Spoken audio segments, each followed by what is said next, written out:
Talagang mapapanganga ka sa official hipon gown ni Herlin Budol sa Binibining Pilipinas 2022 dahil ito ang worth niya. Then, 6 digits din ba? 6 digits. Oh my God! Siguro almost times 3 doon sa national costume.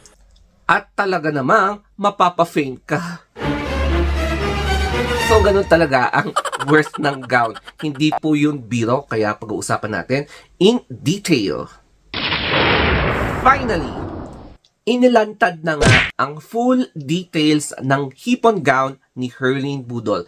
Makikita nyo yung different kinds tsaka parts ng mga details na ginamit sa hipon gown sa Binibining Pilipinas 2022. Kaya naman ito ang kanyang very charming na outfit at nakakuha siya ng placement as first runner-up ng Binibining Pilipinas. Kaya naman, let us now scrutinize yung gown. Kaya titignan natin sa next clip yung mga details ng gown from yung mga details, yung bits, tapos yung full na result.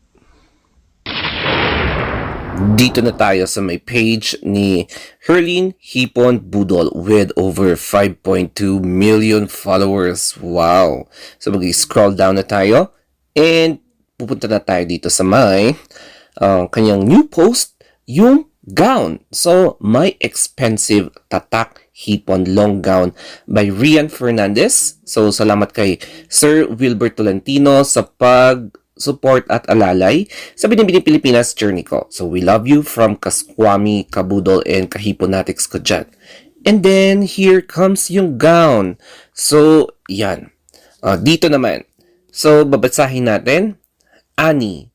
So, an intricately Rian Fernandez purely hand-embroidered full Swarovski cape gown adorned with silver eye shape with metal claw and lacrosse round one-hole series, inspired with a rice plant and also known as palay. The gown pays tribute to the local farmers of our country as they gave us a bountiful harvest. So, so same pala sila ng concept ni Gabriel Basiano. Halos same, may pagka-same. Ayan.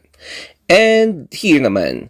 So, we have here yung details. So, sa may neck area, eye-shaped chunky Swarovski with metal claw. Ooh. So, ano yung metal claw na yan? And then, yung sa baba is lacrosse round one hole. One hole Swarovski. So, isang butas na Swarovski. And, ayan. So, dinikit sa may baba ng gown.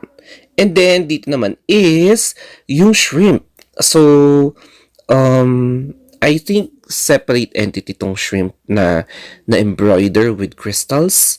And then, meron siyang Strass Swarovski crystal topaz. Okay. So, yan yung ginamit. And 2.6 millimeter lot 36 Proma test. O, diba? So, kakaiba nilagay sa likod ni Herlin Budol. And dito naman sa likod, tada! That's the finished product.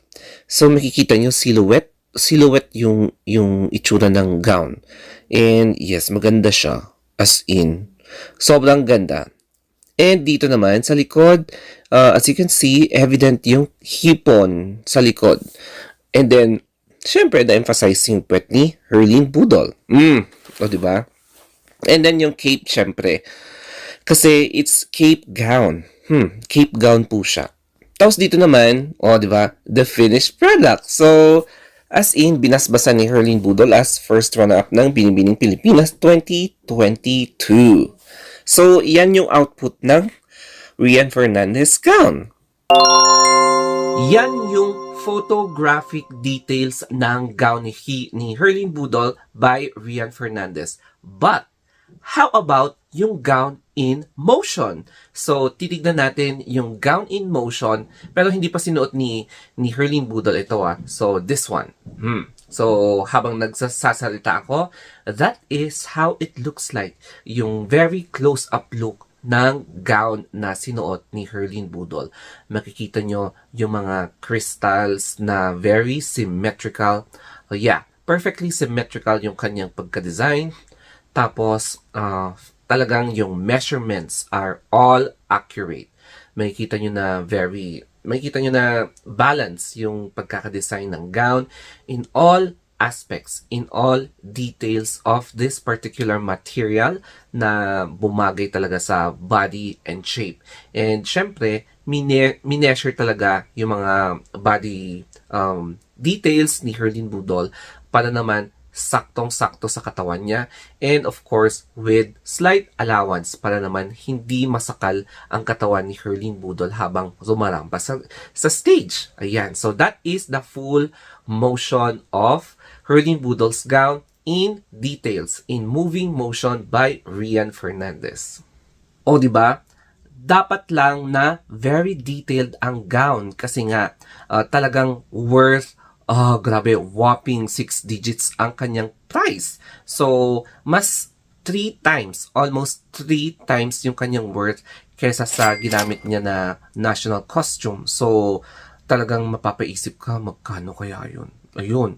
Kaya, as in, hindi siya ordinary gown and dapat lang talaga na i-detail ni Rian Fernandez yung creation ng gown na yan. Kaya matutuklasan natin kung gaano siya kamahal. Ayan.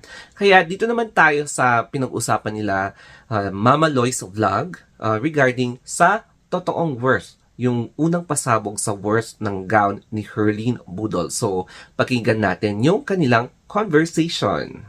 Sa'yo, kung national costume yan, paano pa yung long gown? Ma'am, yung long gown, ilan din? 6 digits din ba? 6 digits. Oh my God! Siguro almost times 3 doon sa national costume. Times 3 pa yung halaga? Yes po. Grabe, na-excite kami. Pwede naman sabihin kung anong kulay, hindi ano. Pero kung sino designer, pwede na? Pwede na. Rian Fernandez. Rian Fernandez. Naku, abangan niyo po. Naku, sigurado yung mga ibang tao titignan ako ano yung mga dating gawa ni Rian Fernandez. Pero I'm sure kakaiba itong ginawa niya para sa iyo. Tata. Whew! Grabe talaga. Mapapa-backrolls talaga yung mata mo sa mahal ng gown. O, di ba? Yung, as in, sobrang mahal. Napakagaling, napaka-detailed ng design, very professional yung kanyang output. Kaya naman, ang daming napahanga sa itsura ng gown na yan ni Herlin Budol. Pero, bago yan, binudol po tayo nila Herlin Budol. It's because eto yung gown na inilabas nila sa social media. So, yan yung gown na orange or red, orange, reddish, ganyan. And then, kapag titignan nyo sa video, sa in motion na gown na yan is sobrang ganda. Makikita nyo na, wow, parang peacock na dinikit-dikit sa yung dinikit-dikit sa all over the body, no? Ang ganda ng pagkakagawa din niya, very intricate. So, pinaghirapan talaga yung paggawa ng gown na yan. Tapos, may kita mo na medyo mabigat siya, di ba? Kasi, parang yung ginamit na materials is mga feathers, tas ang dami pang nilagay na mga crystals, mga ganon. So, napaka-elegant looking, tapos ang linis ng pagkakagawa ng gown na yan. So, as in, eto yung akala natin na susuotin ni Herlin Budol. Pero, the finals night, eto pala. O, di ba? Talagang nabudol talaga tayong lahat. The official hipon gown by Herlin Budol. So, yan po ang official gown na nilabas, and that is yung very detailed ang nilabas ni Rian Fernandez tungkol sa mga materials na ginamit sa gown na yan. So, what makes Rian Fernandez so special sa kanyang paggawa ng gown? Kaya, kung titignan nyo si Atisa Manalo, yung isa sa mga judges na Miss Binibining Pilipinas International 2018 first runner-up, yung gown niya was designed by, syempre, kay Rian Fernandez. So, yan ang nag-design. And, syempre, ang isa pang beauty queen na nagsuot ng kanyang creation is Samantha Panlilio. O, di ba? Samantha Panlilio also wore his design, yung gown niya. Kaya, as in, mayaman na nga siya, mas nagmukha pang mega multi-millionarya na babae dahil sa suot niyang yan. And of course, Ang isa na namang beauty queen, ayan, ang former Miss Earth na si Bayans, Miss Bayans. So, kung makikita nyo, talagang very regal yung kanyang pagkakadesign sa kanilang lahat. And, syempre naman, hindi rin patatalo si Herlin Budol. So, ayan, kay Herlin Budol during the finals night of Binibini Pilipinas as first runner-up. So, talagang merong parang touch of parang mystical touch yung kanyang gown dahil, alam mo yun, nag-i-sparkle talaga kung sino man yung magsusuot ng kanyang creation. So, ganyan talaga ka-special si Rian Fernandez, kaya hindi lang siya in demand here in the Philippines but also around the world. So, sikat na sikat talaga ang mga fashion designers ng Pilipinas.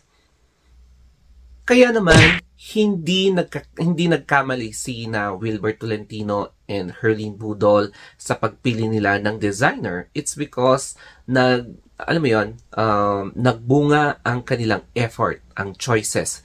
Tsaka makikita nyo na hindi sila nabigo na magkaroon ng parang sparkling result sa pageant. And yes, sa result na yan, nakaka-proud talaga na merong isang tao na tumulong sa kanila na maging special sa Binibini Pilipinas Finals Night. And that is Rian Fernandez.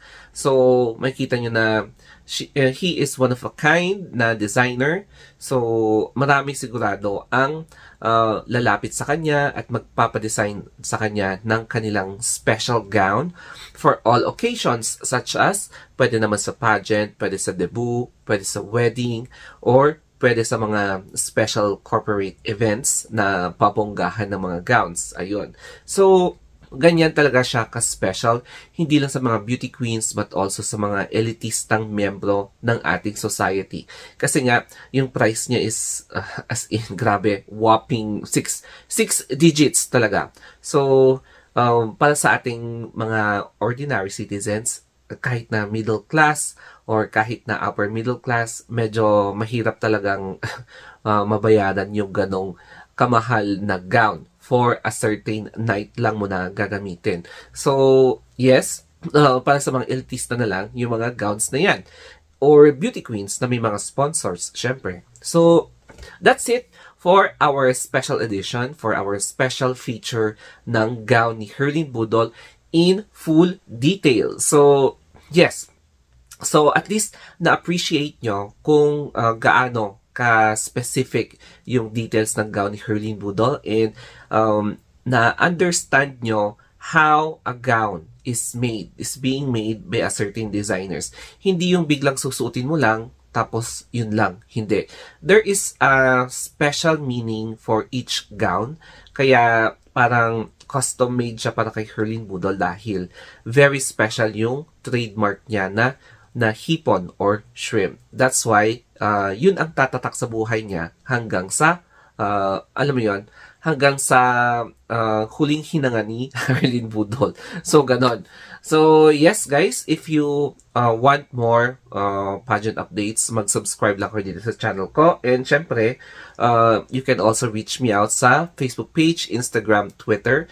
And syempre, thank you din dahil pinapanood nyo din yung mga personal vlogs ko. So, I truly appreciate that. And yes, always stay safe and have a wonderful day.